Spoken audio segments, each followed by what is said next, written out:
Bonjour mes chers Verseaux, je vous remercie de me retrouver pour ces horoscopes du mois d'avril 2016, 7 horoscopes sur lesquels on va se pencher dès à présent. Alors, la première carte que nous avons tirée, c'est la roue de fortune. Alors, la roue de fortune, elle amène avec elle toujours son lot d'imprévus pour le mois d'avril. C'est l'idée qu'on ne peut pas tout contrôler, que le destin a son mot à dire. Alors, je dis le destin, vous utiliserez le mot que vous voulez, mais c'est l'idée qu'il y a toujours des imprévus, des choses qui nous tombent dessus, des événements qu'on ne pouvait pas prévoir, des rencontres que l'on ne pouvait pas anticiper et auxquelles il faut, eh bien, tout simplement s'adapter. C'est une carte qui va encourager aussi cet esprit un peu aventureux, cet état d'esprit un peu, on part à la découverte, on prend les choses comme elles viennent, l'improviste peut se présenter et on s'en saisit. C'est-à-dire que c'est une carte qui va être placée sous l'idée de il y a peut-être des opportunités que la chance, que la vie va nous mettre sur le chemin et il serait dommage de ne pas, il serait dommage de ne pas s'en saisir ou dommage de s'en priver en tout cas. La roue de fortune, c'est une carte qui invite à faire des rencontres, à sortir. C'est une carte de mobilité, de mouvement, de changement. C'est une carte qui marque aussi, qui peut marquer la fin d'un cycle. Hein. L'idée qu'on va tourner la page, qu'on va passer à autre chose et qu'on va entamer une nouvelle étape dans notre vie. Alors forcément, il y a un moment un petit peu instable hein, parce que le mouvement, c'est forcément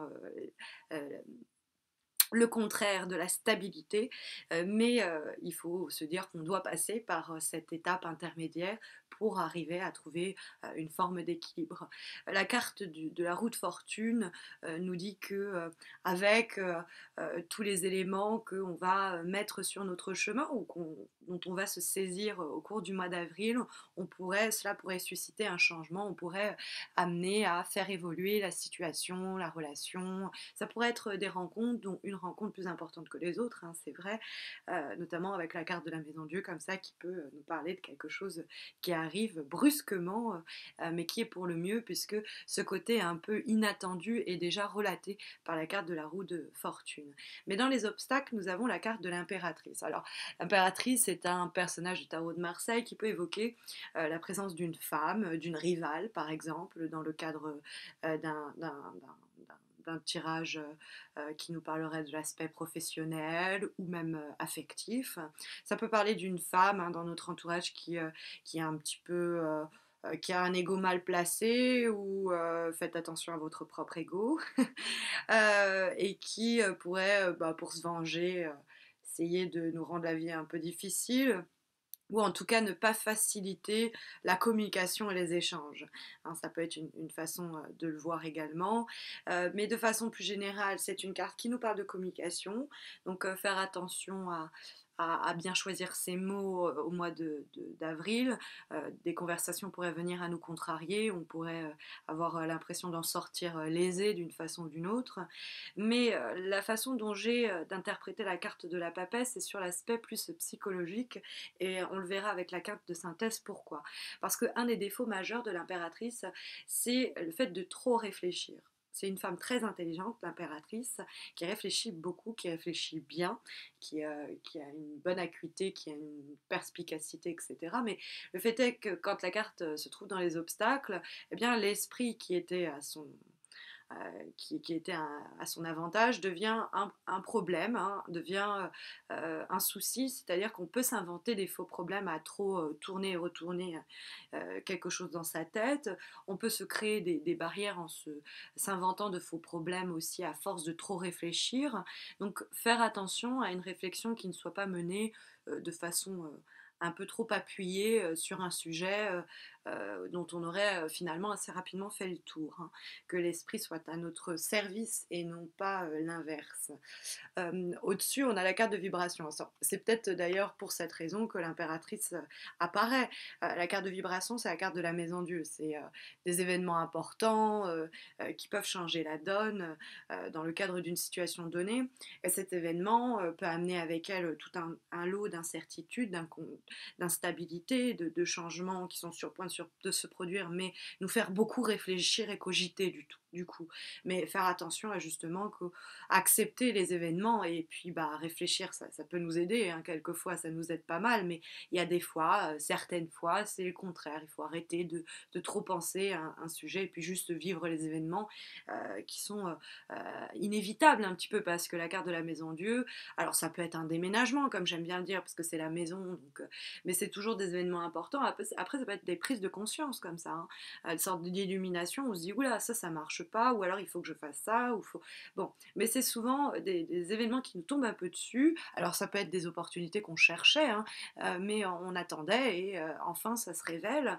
Ça peut être quelque chose que l'on apprend, que l'on découvre, mais ça peut être aussi des nouvelles que l'on reçoit, une décision que l'on rend, tout ça qui serait plutôt positif et encouragé parce que, je le rappelle, la carte de la maison Dieu a cet écho avec la carte de la roue de fortune, qu'elle nous parle d'événements sur le point de changer la donne, quoi. Donc il faut accepter ces changements, un petit peu surfer la vague et ne pas se résister à lui ou à ne pas à commencer à y voir que les aspects négatifs ou à s'inventer des problèmes autour de ces événements. Parce que la carte que nous avons qui fait office de couleur pour ce mois d'avril, c'est une carte qui appelle à beaucoup de sagesse, à beaucoup de patience. Il faut, avec cette carte-là, voir sur du long terme, mais c'est une carte de bénédiction, il faut le savoir, le pape, hein, qui est de bon augure en ce sens, et qui nous dit qu'on pourrait se faire aider, conseiller par notre entourage ou quelqu'un de plus expérimenté dans le cadre de ces événements qui surgissent. Mais ça peut être, on pourrait être guidé en ce sens, mais ça peut aussi nous parler tout simplement et plus concrètement d'accords qui sont trouvés, d'associations. Ça peut, on signe un contrat, on signe un bail, on officialise une relation ou on avait plein de rencontres où les choses étaient instables et le pape va parler d'apaisement c'est un peu comme si on avait plein de vagues, une mer agitée et le pape vient apaiser un petit peu tout ça. Alors peut-être à la fin du mois vous allez connaître un mois un petit peu avec des hauts, des bas ou en tout cas avec pas mal d'énergie, de mouvement, et puis pour trouver une sorte soit de quiétude à la fin du mois, soit d'obtenir peut-être ce qu'on en espérait, comme je vous disais, on signe un contrat, on commence une profession en tant que libéral parce que c'est vrai que le pape nous parle de ça. C'est aussi dans le domaine professionnel, c'est aussi le fait d'une union par une autorité. Alors bon, ça peut être juste du concubinage, mais c'est quelque chose sinon qui a un potentiel pour s'officialiser et c'est plutôt positif. Alors, la carte de synthèse que j'ai, vous vous souvenez, pour ceux qui me suivent, que pour célébrer le démarrage de ma seconde année de présence sur YouTube, maintenant j'insère une dernière carte, la carte qu'on pourrait dire de synthèse, mais qui est une carte en fait qui nous invite à réfléchir, à méditer sur un aspect de notre vie au cours du mois d'avril. C'est une carte qui fait partie du tarot d'Oshozen et j'ai tiré, le tarot d'Oshozen est une relecture philosophique, spirituelle des lames mineures et majeures du tarot de Marseille et j'ai tiré ici la carte de l'esprit. Alors vous pouvez le voir que la carte est assez difficile, le symbole est assez fort, visuellement il peut être un petit peu effrayant, mais c'est cette carte que je mets en relation avec la carte de l'impératrice dans l'aspect négatif, parce que la carte de l'esprit telle qu'elle apparaît, c'est en fait le valet d'épée, nous dit que il y a quelqu'un, alors c'est vous, c'est peut-être autour de vous, qui est bloqué dans un état, dans une sorte de... C'est un problème d'ordre psychologique, quoi, de penser. C'est comment l'esprit, alors ça peut être quelqu'un autour de vous, mais bon, le tirage nous indique qu'il semblerait plus de vous. Si c'est quelqu'un autour de vous et que c'est cette impératrice, il faut la fuir à tout prix. Hein.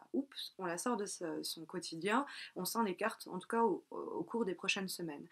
Si ça nous parle de nous, la carte de l'esprit nous parle justement qu'il faut absolument ne pas être bouffé par des mauvaises pensées, par des problèmes qu'on va ressasser, tout ça. Parce que vous savez, on est un peu le fruit de nos pensées hein, et nos agissements également. C'est-à-dire que si on est en train de broyer du noir et de répéter nos craintes et de se répéter perpétuellement nos peurs et nos craintes, déjà c'est pas très bon pour l'organisme en soi, parce que c'est pas plein de mauvaises ondes. Et puis après, pour ceux qui croient à la pensée positive, c'est pas ce qui va nous attirer le meilleur dans notre existence. Donc la carte de l'esprit, il y a dans le tarot de Shozen, ils disent il faut aller s'enfermer dans une pièce, vous branchez à votre portable, vous enregistrez et vous crachez tout ce que vous avez besoin de cracher. Après, vous vous réécoutez, vous verrez que des fois, on ne peut pas être surpris par tout ce qu'on a raconté, mais c'est une façon de, un peu vulgairement, de dire de vomir tout ce qui peut nous hanter, mais surtout de s'en débarrasser. Voilà, ça a été réfléchi, ça a été dit. C'est pas parce qu'on va y penser chaque jour, chaque heure de chaque jour, que ça va faire avancer forcément le problème. Donc, foutez-vous la paix. C'est un petit peu l'idée, quoi. Voilà, j'espère que ce tirage, cette vidéo sauront vous guider au cours de ce mois d'avril. Je vous remercie pour votre fidélité. N'hésitez pas à me rejoindre sur Facebook si ce n'est pas encore fait. J'y organise un concours chaque mois pour vous permettre de remporter un tirage personnalisé gratuit. Et puis, n'hésitez pas également à vous abonner à ma chaîne YouTube si ce n'est pas encore fait. Alors, je vous souhaite à tous et à toutes un très bon mois d'avril. Je vous retrouve à la fin de ce même mois d'avril pour les horoscopes du mois de mai. D'ici là, prenez soin de vous.